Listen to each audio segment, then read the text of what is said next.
Hello everybody and welcome back to Elderberry Sprout. Today I'm going to be showing you a quick little flip through of my December bullet journal setup. So I recently moved, so unfortunately I wasn't able to film this because I did this when I was casually relaxing on the couch, which happens. So I figured I'd still let you guys see a little bit of the vibe of what I got going on for December.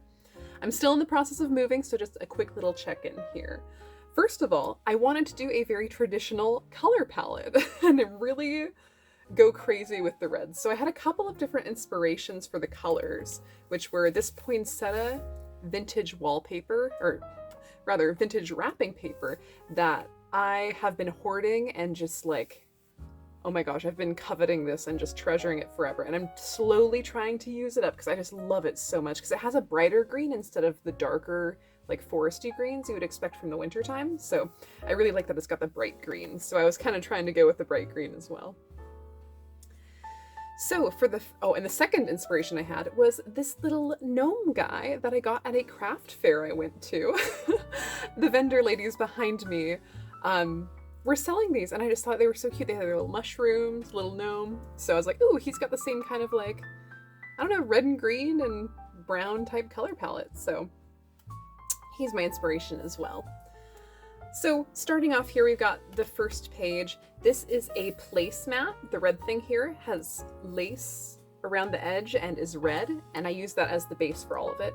I cut out some of the same poinsettia wrapping paper and put it in the corners to kind of tie that pattern in on each side. And this is actually the back of the wrapping paper as well, so it's kind of a cream color there. And I did my normal habits, which I switched around because I generally do a little bit of a reflection, figuring out if I need to change my habits seasonally and whatnot.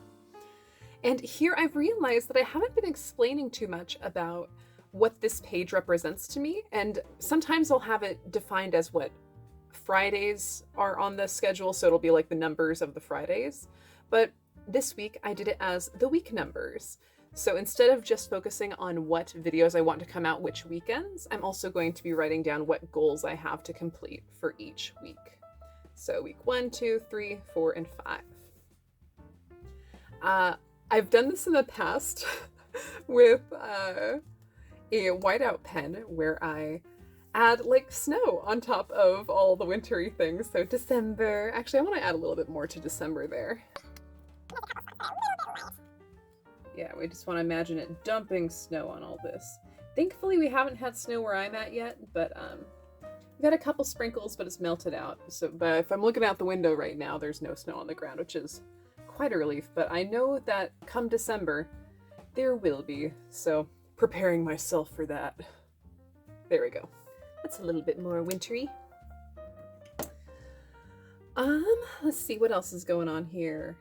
Yeah, I got the moon phases tracked on here. So I labeled this as weekly goals, like I was saying. A lot of you didn't know what this page was, so a little clarification there. This is also a wrapping paper that I got years ago, and I've used it multiple times for setups, and I just love the color palette there. Also, this red is super bright, so having these browns with like muted greens is allowing for it to calm the overall color palette. It wasn't just like a whole bunch of red. Even though there's still a lot of red, it's kind of a little calmer now. So that's the general overlay of everything. Pretty similar in design, or in functionality really, to the last couple of months, but just mixing it up with different papers. And now I'm doing the same thing. I've got my habit tracker on the sides with my little stamp of each day. I try to switch up the colors to make it a little bit more exciting each week.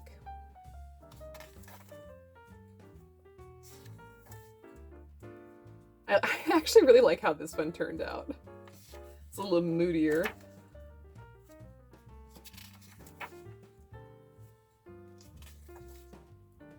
Oh yeah. So thankfully, any family members who watch this won't get spoilers for what their gifts are going to be. But because this is the last month in this booklet, I'm going to be switching over to new books come January, or a new bullet journal come January. I had a couple extra pages to do either planning or brainstorming on, so I just numbered them because I honestly have no clue what I want them to be filled with yet. I already have my gift list, but other than that, I don't know what else I want to put in there. So just have some, I guess, wiggle room for whatever I want to be on there. But yeah, that's my bullet journal setup for December. I'm really liking how this one turned out.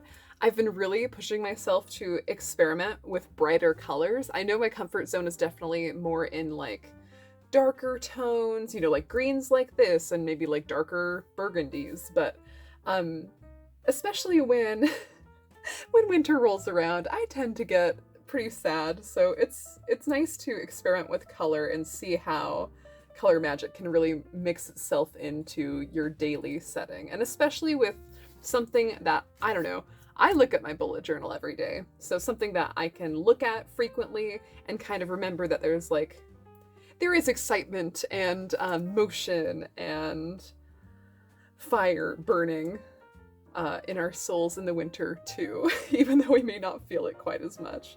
So yeah, I like how this one turned out, and I hope it helps to inspire you to keep your planner a little bit more exciting in the winter months if that's an issue that you tend to confront as much as I do. Anyway, thank you guys so much for watching, and keep your eyes peeled for December. I'm going to be doing a couple more short videos like this one where I'm just like explaining a little idea and a spread all together. Cause I'm still moving, so I'm like unpacking and doing all that jazz, so be patient with me and I'll do my best. So thank you for watching, and I hope you guys have a magical day. Bye!